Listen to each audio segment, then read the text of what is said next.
Chapter 20। अब बेटी के यहाँ से विदेश से न्यूज़ आई कि हमारी बेटी प्रेग्नेंट है और हमें अपने पास विदेश बुला रही है।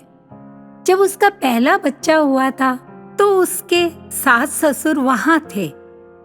अब हम दोनों को बुलाया, हमें जाना ही पड़ा। मैंने अपनी प्रिंसिपल की जॉब से रिजाइन दे दिया। यही सोचा, sometimes you have to change. As we know, change is always good. विदेश में कैसा लगा, क्या क्या हुआ, ये सब आगे बताती हूँ।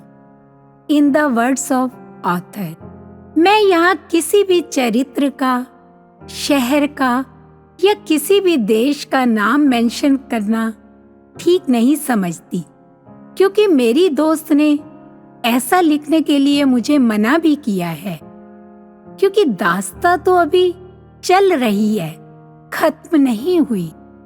मैं अपनी दोस्त के लिए कुछ कहना चाहूंगी। मुद्दतें बीत गई ख्वाबों का स्वेटर बनाने में। जब स्वेटर पूरा हुआ तो मौसम ही बदल चुका था। कुछ दिनों बाद बेटी को दूसरा बेटा हो गया, बहुत ही प्यारा। विदेश में हमें अपने मोबाइल नंबर वहां के लेने पड़े। मेरे हस्बैंड की तो जैसे मौज ही हो गई, क्योंकि वहां नया नंबर मिल गया।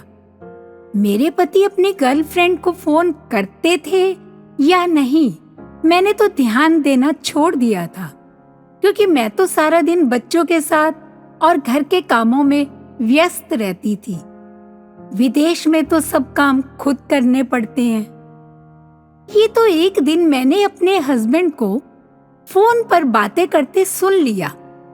मेरे हस्बैंड अपनी गर्लफ्रेंड को अपना नया नंबर बता रहे थे और व्हाट्सएप पर शेयर करने के लिए कह रहे थे। मैं ये सब छिपकर सुन रही थी। मुझे शक हुआ और मैं समझ गई कि फिर से चीटिंग शुरू हो गई। मैंने अपने पति से कहा, ये सब क्या चल रहा है? मुझे सब पता चल गया है। मैंने आपकी सारी बातें सुन ली हैं। मैंने कहा, अब जो करने जा रहे हो देख लेना, उसका रिजल्ट अच्छा नहीं होगा, पछताओगे तुम। कुछ असर नहीं हुआ मेरे पति पर और मेरा शक बिल्कुल सच निकला। घर के काम में तो कभी कोई मदद करनी नहीं होती थी, हर समय अपनी गर्लफ्रेंड का ख्याल। मैंने कहा कि आप अपनी बेटी और दामाद के घर में हो, ये सब अच्छा नहीं कर रहे हो।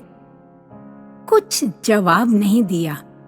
सुबह शाम घर से घूमने के बहाने बाहर चले जाना, घर में तो फोन कर नहीं सकते थे। मैं बहुत परेशान रहने लगी। देखो धनेश, इस उम्र में शादी के इतने सालों के बाद भी ये सब चल रहा हो तो एक औरत की क्या हालत होगी, अंदाजा लगाओ। मैंने अपने इस रिश्ते को बचाने के लिए कितने दर्द सहे, कितने आंसू बहाए, अपने हस्बैंड से मार खाई। अपने हस्बैंड को बचाने के लिए परिवार में झूठ बोले, कितने रिस्क उठाए। मुझे मेरे हस्बैंड की गर्लफ्रेंड ने अपने प्रूफ लेने के लिए ब्लैकमेल किया। क्या क्या नहीं बर्दाश्त किया मैंने। अब तुम ही बताओ धनेश, मैं कहाँ जाऊं, क्या करूं, कैसे जीऊं? सब्र की भी हद होती है। फिर मैंने अपने हस्बैंड के मोबाइल की चेकिंग करनी शुरू कर दी। चोरी चोरी जब मुझे मौका मिलता, मैं उनका फोन जल्दी से चेक कर लेती। मेरे हस्बैंड ने उसे व्हाट्सएप पर शेयर किया हुआ था। मैंने उस लेडी को डीपी से पहचान लिया। मैं तो देखकर हैरान हो गई। हर रोज मैसेज भेजे जा रहे हैं, कभी लव मैसेज, कभी गुड मॉर्निंग, कभी गुड नाइट। मैं तो इन दोनों का पागलपन देखकर हैरान रह गई। कैसी लेडी है वो? प्रिंसिपल की पोस्ट पर बैठकर क्या कर रही है? मेरे हस्बैंड को मोबाइल की हिस्ट्री से सब कुछ डिलीट करना नहीं आता था। मैं क्या करती, जैसे ही मेरे हस्बैंड नहाने जाते, मैं उनके मोबाइल से की हुई कॉल्स की फोटो खींच लेती अपने मोबाइल से। मेरे हस्बैंड को बिल्कुल पता नहीं था कि मैं ये सब कर रही हूँ। क्या बताऊं मैं तुम्हें, मेरे हस्बैंड ने हर रोज उस लेडी को फोन किया हुआ था। एक बार नहीं बल्कि कई बार। मुझे पता चल गया कि उस लेडी ने अपने 2 मोबाइल नंबर दिए हुए थे। मेरे हस्बैंड कभी किसी नाम से सेव कर लेते, कभी किसी नाम से।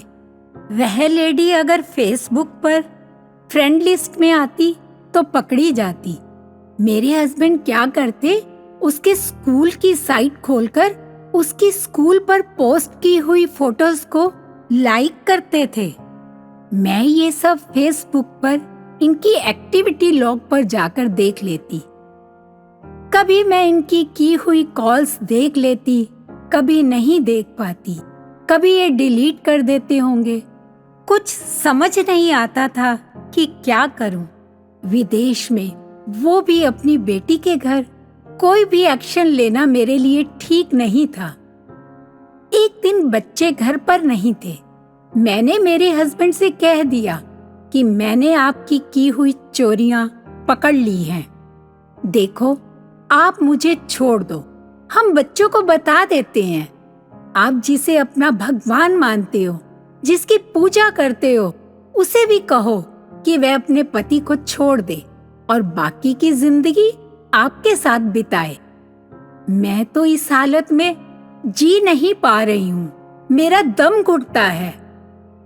मेरे पति पर कोई असर नहीं होता, क्योंकि ऐसा तो वही मर्द कर सकता है जिसे पूरी तरह से उस औरत से सपोर्ट मिल रहा हो। वरना किसी शादीशुदा मर्द की, वो भी इस उम्र में, हिम्मत नहीं हो सकती। मेरे पति पर मेरी बातों का कोई असर नहीं होता था।